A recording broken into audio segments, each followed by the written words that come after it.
of the City of Wausau. It is January 6, 2026, starting late because we had some microphone issues. It is 5:39 p.m. With a quorum present, I'll call the meeting to order. So first up on the agenda is public comment on agenda items and reading of the City of Wausau public comment statement. So that statement is, the City of Wausau recognizes the value of public comment on local issues and the importance of allowing members of the public to express themselves on city matters. Please identify yourself by name and state your address. Thank you for joining. We'll let the people in the meeting know that you're here.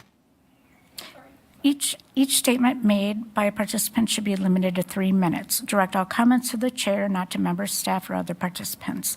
People addressing the council shall not disrupt the orderly course of business. The chair values civil discourse and may interrupt, terminate, or prohibit public comment that do not adhere to these rules. So we do have a public comment, at least one, right? So come on up.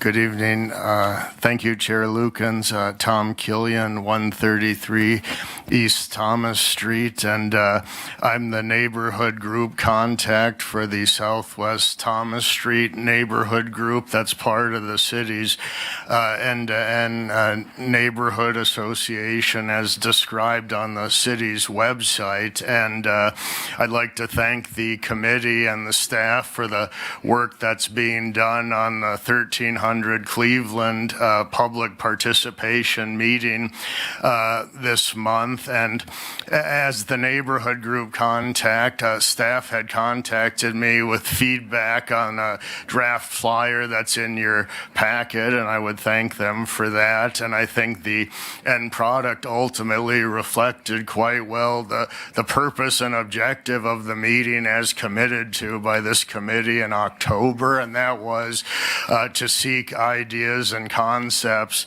from residents for non-industrial development. As you recall, in October, the committee told the many neighborhood residents here in the community that industrial development pursuits were now off the table for that property. One older mentioned maybe there's some intensity up to, soft commercial, but no more industrial pursuits. And therefore, this meeting was going to be had to get residents' ideas and concepts for non-industrial development. So I just wanted to say I do have a concern about public engagement materials on the city's websites that were not placed into your packet.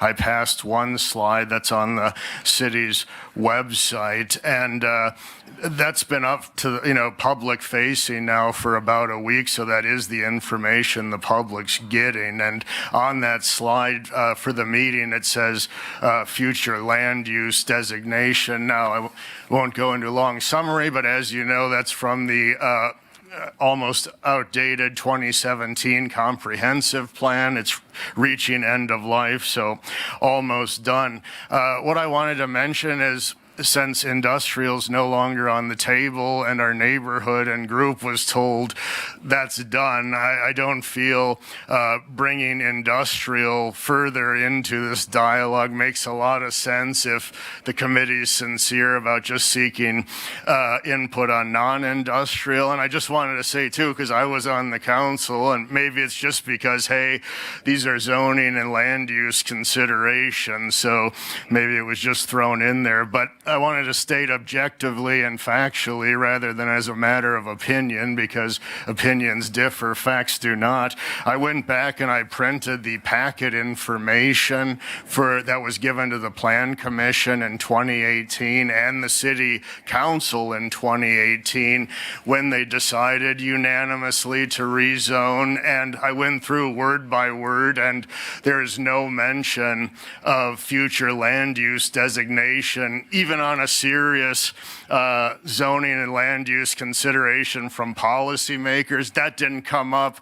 It's certainly not relevant for residents in a public input meeting about non-industrial ideas. So just to avoid confusion, and one older said, "Don't worry, no more fears, like we're not going that path." And I think it would just, we can head this off and just alleviate concerns by maybe keeping things to the non-industrial. If it wasn't necessary for policymakers to make serious rezoning considerations, since it's from a 9-year-old, almost dead comprehensive plan. The intention was probably good, but I think it doesn't serve a utility in this context. It does serve a risk and a problem. So if that could be addressed, thank you for your consideration, and thank you for holding the public participation process. So this was from before then? It was left up on there, you think, from in the past? This is new material, Chair Luke. I believe that was put up 5 days ago. There's a new public engagement page for the meeting. Okay, look at that, then I haven't. Okay, thank you. Thank you. I appreciate that. Any other public comments? Okay, then we will move on to agenda item number 2, consideration of the minutes of the preceding meetings. December 2nd, 2025, regular Economic Development Committee meeting minutes. Does anyone have questions, any changes, anything like that? Motion to approve as recorded. Okay. Second. Thank you. A second by Alder Hinkie. So a motion by Neal, second by Hinkie. All in favor? Aye. Okay. Then we'll move on to agenda item number 3, discussion and possible action, A, North 2nd Street requests for interest. Thank you, Madam Chair. Going back to a couple meetings ago, we brought forward a agenda item for North 2nd Street request for information. We had originally received one response to our RFI. Ultimately, the respondent chose not to move forward with that. We brought that back to you for direction on how to move forward with that. At that point, the committee directed staff to move forward with publishing an RFI with a date definite when responses would be reviewed. We went through that process. We did not receive any responses by the December 19th deadline. One of the things, part of that too, we put out a larger sign. It took longer than I wanted to get it out there, but we do have it up on the site now. Given the limited interest that we've received so far, especially during this time period during the winter, when it's really not too common to see too much development interest happening, my recommendation is that we publish the RFI with an open deadline, allowing developers to submit proposals as they come in, that we would bring that to you as they've completed the RFI process. Alder Neal. Thank you. I think we definitely need to use the open-ended approach. Having the kind of artificial deadline, there was really no need for it. But on top of that, I think that some kind of marketing effort on our website and our social page would be good, just to show people potential things that might happen there. Discuss the options on the street, with the street or not with the street, things like that. Get that out there in a summarized marketing kind of piece, down and dirty, but I think that would help, spread the word. So I would move to approve the open-ended RFI. Okay. Alder Killian. Thank you, Do we Alder have a Neal. second on that? Thank you. Is it a second or no? Are you seconding? No, I just Oh, so second by Alder Tierney. Okay, thank you. Alder Killian. Well, thank you, Madam Chair.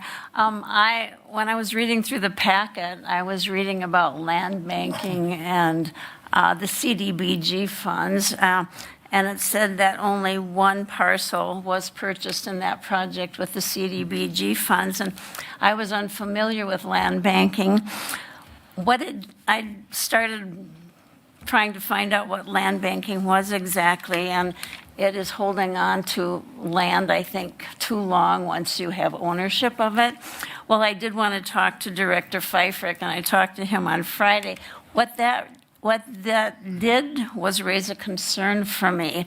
I know we've had some occasions in the past where we put out an RFI or an RFP. We get one response. It's not what we really want, but there's a date or a deadline that we have to respond by. So we're kind of put between a rock and a hard place. We accept something that's less than ideal.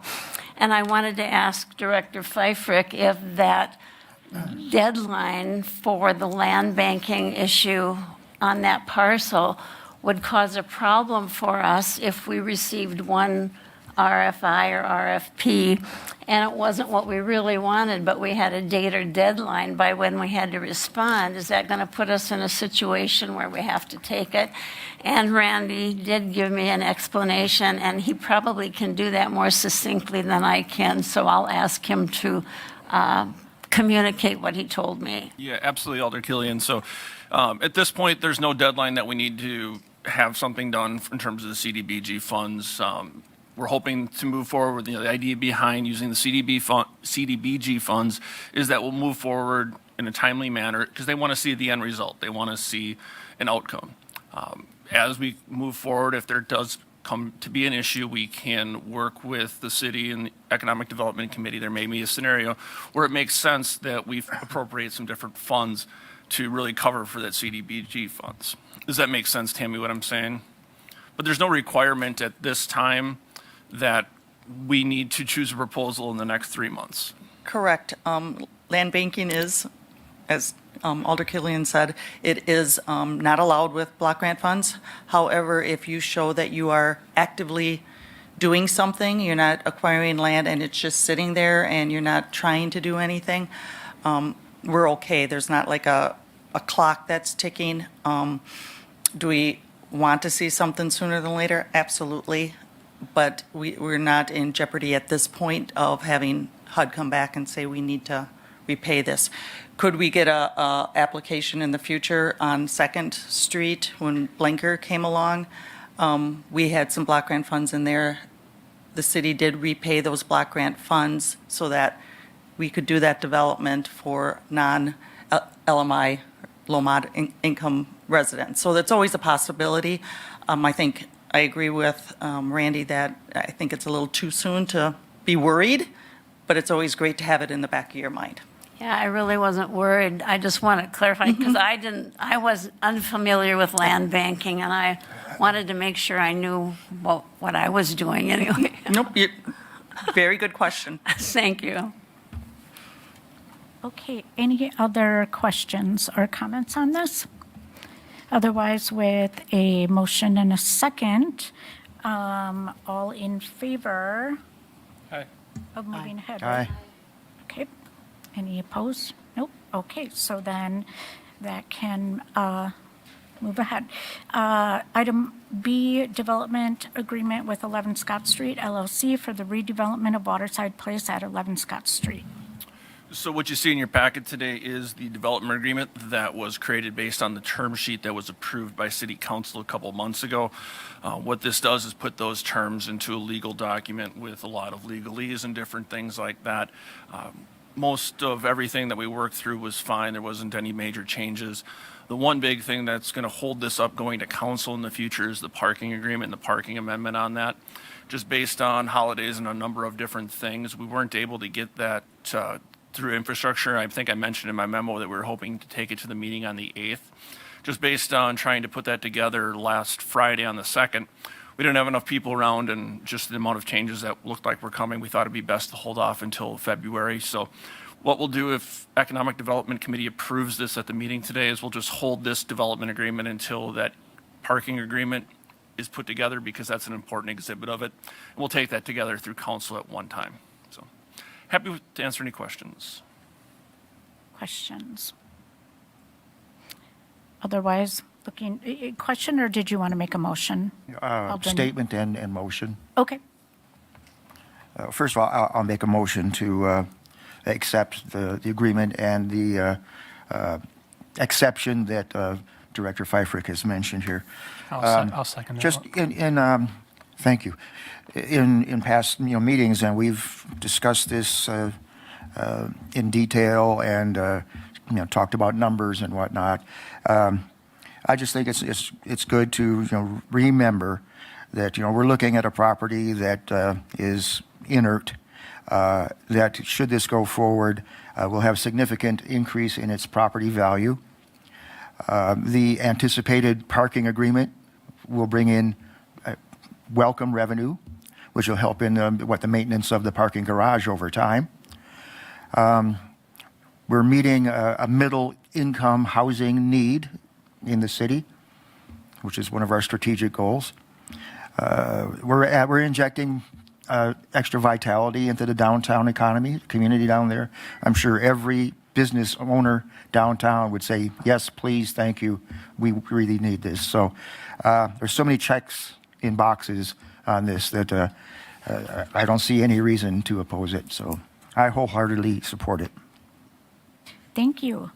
So with a motion by Alder Neal and second by Alder Hinkie, did you have a Yeah, just a comment? comment. Okay, Yeah. go ahead. If we need a special infrastructure meeting, let me know. And then, It's been discussed. okay. All right. Thank you. Any other comments, questions? Okay, so with the motion and a second, all in favor? Aye. Aye. Any opposed? Okay, so two opposed. Three, and Alder Killian and Alder Tierney opposed.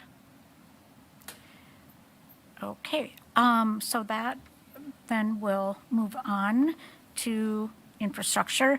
Item number C, memorandum of understanding regarding City of Wausau's construction loan agreement with Sunbelt Refugees LLC and limited waiver of right of first refusal, 130 North First Street, Wausau. I'll ask Tammy to come up and walk you through this. I think was it our, may have never even come to Economic Development It did not Committee, come to but it Economic Development. Came through It your came to finance as well finance. as City Council previously on conversations about the sale of this property, and this is kind of a follow-up to that, so. Correct. So on December 9th, as you remember, Whitewater or Sunbelt Refugees took advantage of a commercial rehabilitation loan through the city to fix up that building, which they did a great job. And as part of that program, we have a first right of refusal so that if they sell the building to a nonprofit, the city has the right to purchase it or say, okay, we understand, whatever. They do have an offer. On December 9th, we took it to finance to see if the city wanted to purchase the building or to waive the first right of refusal. And during that, we did elect to waive it, and council approved. Also on December 9th, I received a phone call from the buyer's lender who indicated that this first right of refusal causes issues with the Small Business Association or administration who is working with the local lender for the loan. They don't like the idea that if something happens and they have to execute their foreclosure rights, we might stand in the way. So they have just asked if we would do this limited waiver of first right refusal just for this lender, that if something comes up with a new buyer, that they do have to take the property over by foreclosure. We will not stand in their way by executing their remedies. And just one thing to add on, Tammy, can you talk about the status of the commercial rehab loan? Our loan itself? Yeah, and the payoff? Yeah, we also, just yesterday, received a request from a title company asking for a loan payoff as of the 15th of January. So it's moving forward, and we're hoping that this will help satisfy the lender so that we can continue to move forward. Great. Alder Neal. Thank you. So it would be in the agreement or in the process, whatever, that a nonprofit cannot purchase this It's for still, nonprofit use. the agreement doesn't state that a nonprofit cannot, how do I say this, double negatives. It's not stopping anybody from purchasing, it's just giving us the right to say no if a nonprofit decides to purchase it, or give them a right to do a pilot payment. It gives us options of how to work with that new buyer. So we're not waiving that right. We are not waiving that right if there's another sale. Okay. What we're waiving is our right to stand in the way of the lender if they take it over. And now, one, we're not going to stand in the way of them taking over ownership through foreclosure. And then if they do sell it, we agree to not stand in the way. Okay. But it's just for this particular, for this buyer and this lender. If they would ever refinance or do whatever they do in the long run, they would have to come back and ask us to do this again. Or just accept the agreement. And the buyer is a for-profit entity. Correct. It's not a non-profit. Correct. In this case, correct. Other questions, comments? And the good news is we will be paid in full. Yeah, so, There has not been a motion yet. no, so looking for a motion? Yeah, I'll make a motion to accept our right of refusal, if you will, if that makes any sense. To waive, Yeah. all right. So, okay, so to accept the right of refusal for the memorandum, so it would be approving the memorandum? It's approving the waiver, the limited waiver. Limited waiver I of think right of it's first probably refusal. easily stated, just approving the memorandum of understanding regarding City of Wausau's construction loan agreement with Sunbelt Refugees LLC and limited waiver of right of first refusal. Very good. Exactly. you. That's what I meant. Easy for him to say. So motion by Alder Neal, second, looking for a second by Alder Killian. All in favor? Aye. Any opposed? Nope. Okay, so that passes. Thank you. So number 4, discussion, A 1300 Cleveland Avenue, public participation meeting update. Yeah, so we heard some conversation earlier. We moved forward with the 1300 Cleveland Avenue public engagement session. I got to thank our planning team of Brad and Carrie have been working hard on this. Working on not only setting up what the meeting is going to look like, but really most importantly now just on getting the word out on the meeting. So we're going to have some reoccurring posts on the city Facebook page. I believe that information has also been shared with the neighborhood groups to get that information out there. As mentioned, we do have a dedicated city page on the website. If you go under, there's a public engagement piece. I know I have too many tabs open, but if you go under for residents on the banner at the top on the far right side, there's a spot for public engagement.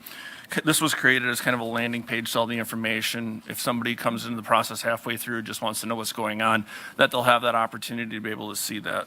We'll take a look at some of that information on there as well and make some updates to it as well. We'll do mailers to owners and tenants within 500 feet radius of the property. I think I was told there's 104 mailers that'll go out as part of that. Then also doing some door hangers for people in the more immediate vicinity of the property. And probably most importantly, you see in your packet, we've got the flyer that'll go out. That meeting's on Thursday, January 29th. Happy to take any questions. Alder Killian. First of all, thank you to the ED committee for all they're doing to move this forward. This has been such an important process, not only for the city to get this resolved, but for the residents of the area. And I know Patrick and Carrie have been working very hard on this, so my special thank you to them. There are a couple things I would like to request of the ED committee, if I may. When I recalled the Thomas Street public input process, which I think was really very successfully done. I know that public access was at those meetings, and that would allow people who are not able to attend the meeting, whether it be for a work schedule conflict or something, it allowed the general public and those who were really interested in that meeting to see what the feeling was of the participants. So I'm wondering if it's possible to have public access at that meeting. And the second thing I thought might be important is after ED has provided the options for non-residential use and the participants have given their verbal opinions about what they'd like to see there, I thought it might be very positive and useful to have a form a written form given to the participants at the end of the meeting, asking them if they, yes or no, are you a resident of the Southwest Side neighborhood, so that if a lot of people should come that aren't, we would be able to decipher whether or not they were residents of the neighborhood. And also, I'm wondering if that could be in, that form would also allow them to write their option, and if we could have that in the various languages, that particular form. And I don't know if this is going to be difficult, but if we put that form in English, Spanish, and Hmong, and I know we've had some Laotian residents attend our neighborhood meeting.